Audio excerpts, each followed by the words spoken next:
Hello guys and welcome to another video. Today I'm going to show you how I made this drawing right here, and I will tell you a little bit about the story behind this drawing. As always, you can decide to draw along with me, following my video, my process to draw yourself Goldrake, or you can simply decide to enjoy this video of me drawing. Oh, and I would also like to take this opportunity to tell you that this is my new workstation, my new studio, so I hope that you like it. And now, without further ado, let's dive into this video. Let's start with the sketch.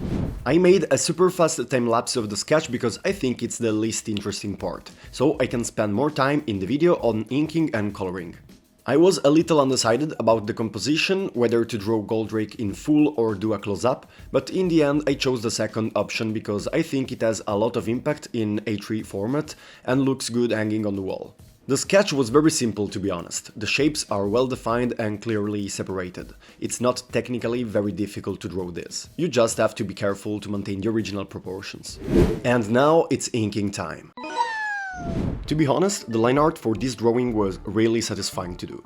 Contrary to my usual drawing style, here I didn't add details with cross-hatching to add texture to the shapes. I simply outlined the contours with broad, precise lines and then left the most of the work for the color. Since it is a rather large format, I had to be careful to not make mistakes with the lines, and I often used wrist and arm movements to guide the pen, allowing me to draw broad lines without breaking the movement.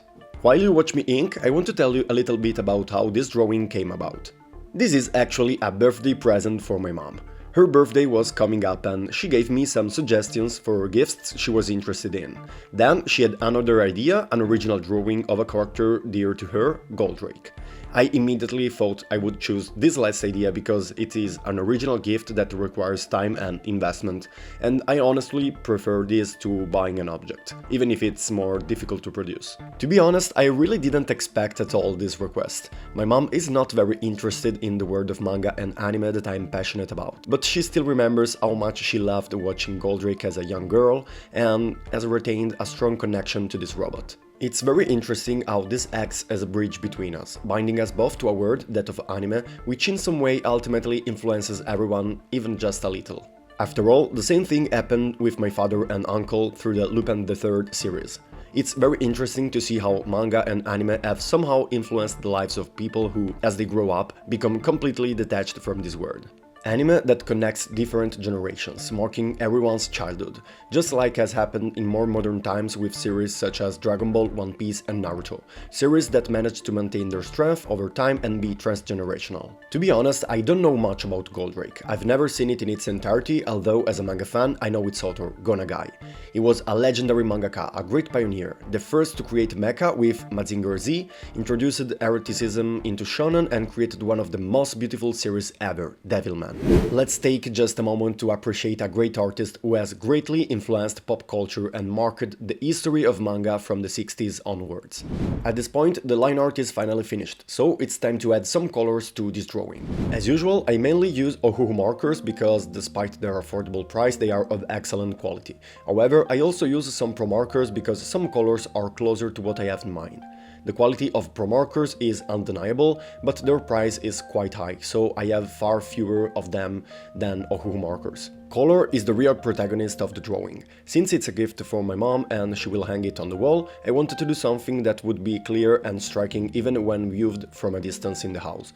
Too many details would have made this image less clear, which is why I chose the half-length portrait and the colors. My approach to color in this case is very simple. To give the coloring a bit of an anime style, I used 2 to 4 different shades for each color and separated the dark areas quite clearly from the light ones. The silver metallic parts in particular were very fun to color.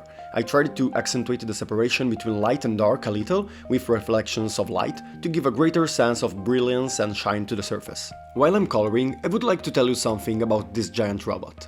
First of all, I didn't know this, but the original Japanese name is Ufrobo Grandizer, and then it was introduced in America where they changed Grandizer to Goldrake, and then in France where they called it Goldrake. That's why my mom, who is French, calls it like that. In Italy, where I live, it was introduced later in the 1978 and was given the name Goldrake as in America. For the kids, it was something totally new, and they went crazy for that.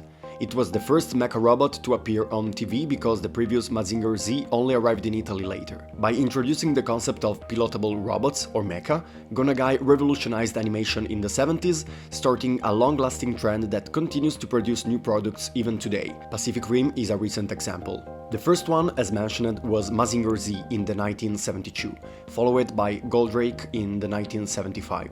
Goldrake was influenced by Mazinger Z, as the protagonist of Goldrake, which is Duke Fleet, is accompanied by the protagonist of Mazinger Z in the role of the technician and inventor. In the same year, 1975, Go Nagai did not stop there and also created the Steel Robot Jig. This time, the pilot does not drive the machine but merges with it, becoming an integral part of it. Hiroshi, which is the protagonist, transforms into the robot's head and calls the other pieces of the modular robot to him. In 1977, Yattaman offered a light-hearted variation on the mecha theme, and then in the 1978, Yoshiyuki Tomino created Daitan 3, with the number of pilots increasing from 1 to 3. This robot is enormous. It is one of the biggest in this genre, measuring 120 meters, and it is also the first to feature facial expressions. Subsequently, in the 1979, the same author created Mobile Suit Gundam, which broke the pattern set by Nagai with his super robots. The mecha is no longer invulnerable, but gets scratched, dirty, and is more realistic. The series focuses on realism and scientific plausibility, which is why the robot's appearance includes elements such as air intakes and antennas that have a purpose and are not just for design. In addition, the series has a complex plot based on politics and wars, and the teenage problems of the pilots are at the center of the anime. The 80s were then a period of adjustment, with the remaking of many old series and very few new ones. The biggest step forward came obviously in the 1995 with Evangelion. One may or may not appreciate the series itself, but its importance in the history of anime in general is indisputable. Evangelion changed everything. First of all, the mecha design evolved, with machines now becoming biological hybrids that can be injured. Then, the introspective psychological side of the protagonists takes an extreme importance, and biblical references, esotericism, and mystical elements are added to all this. Evangelion left an indelible mark on Japanese animation, and the mecha genre becoming an immortal pop icon. This was an extremely brief overview of the history of mecha to give you an idea of Nagai's pioneering importance. Obviously, these are only the most important milestones in history, the most representative and revolutionary series, but the mecha genre is populated by many series in general. To be honest, I am not a big expert on the genre and it's not one of my absolute favorites, but I have a very strong connection with one of these mecha series, Fullmetal Panic. Unfortunately, this series is somewhat forgotten today, but it was really popular back in the early 2000s. It was one of the very first anime that I ever saw, thanks to MTV, and when I was a kid it was definitely my favorite one.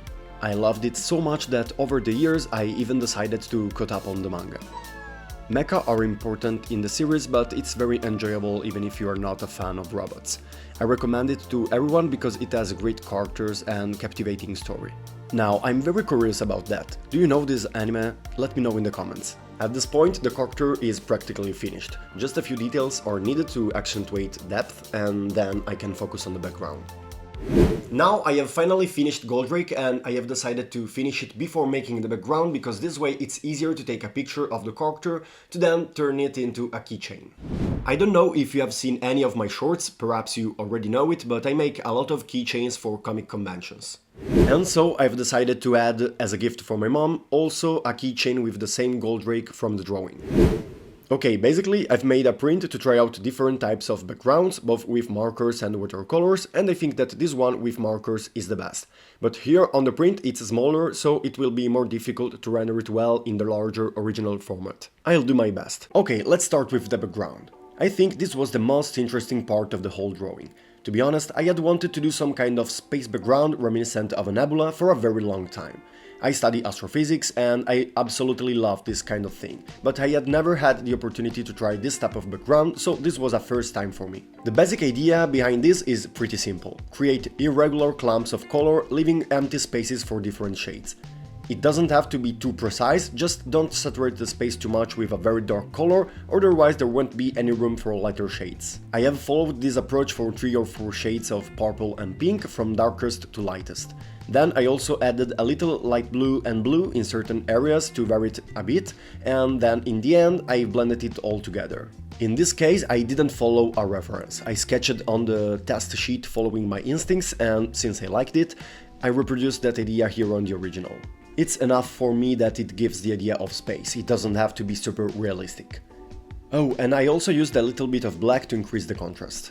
I recommend you to try this type of background anyway, because it's fun to do and the end result is very pleasing. Now comes the fun part. I wanted to use some white acrylic paint to simulate the distribution of stars in space, so the first thing I did was to cover Goldrake to avoid spilling paint on it. I put 2 sheets of paper together and taped them to hold them in place. Then traced the outline of Goldrake so that I could cut it later and use the sheet as a protective mask. And voila, the mask is complete, and now all that remains is to move on to the white acrylic. This is the best technique for achieving a starry effect. All you need is a toothbrush and some paint, making sure to not leave any clumps on the brush. Then simply spray the paint onto the paper and you will automatically get a distribution of microscopic dots that would be very difficult to achieve by drawing them by hand. It's a really simple technique, but very effective and also fun. The only thing you need to do is decide where to spray more to achieve a different density of stars, which is better in my opinion than having an even distribution.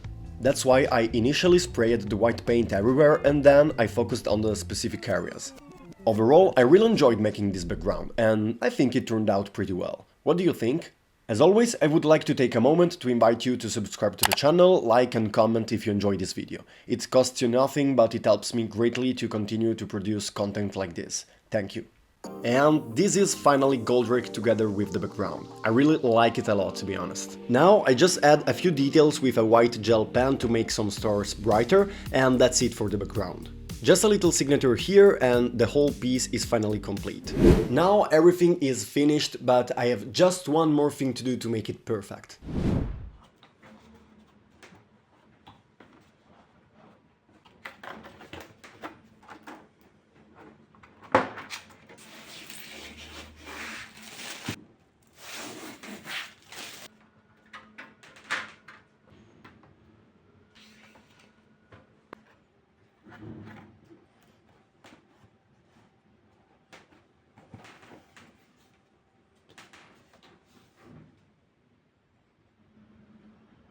Before the end of the video, I just want to show you how the keychain turned out. To be honest, I am very pleased with it. It almost looks digital, right?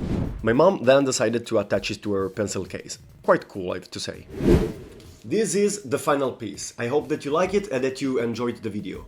Thank you for staying with me this far and see you next time, guys. Goodbye!